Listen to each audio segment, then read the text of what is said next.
Hello everyone, let's see what we can adjust in the settings. We can first click on the environment detection to see if it works. Click on settings to enter the page, then slide to the button to find the environment detection to enter to check it.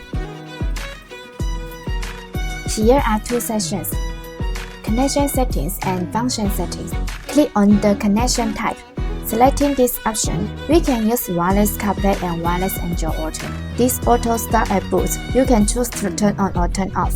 We recommend that you turn on this option so that you can automatically connect as soon as you start the car. We can also see there are control learning settings here, so you can set the key functions you want. Of course, there is also study master here.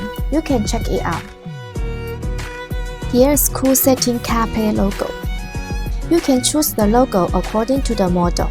Here's also a setting master. When your car video encounters any problems with the connection, you can choose to save the log and send it to us so that we can help you to solve the problem. This is the setting in the APK. You can adjust it in the setting if you need it. Thank you for your watching.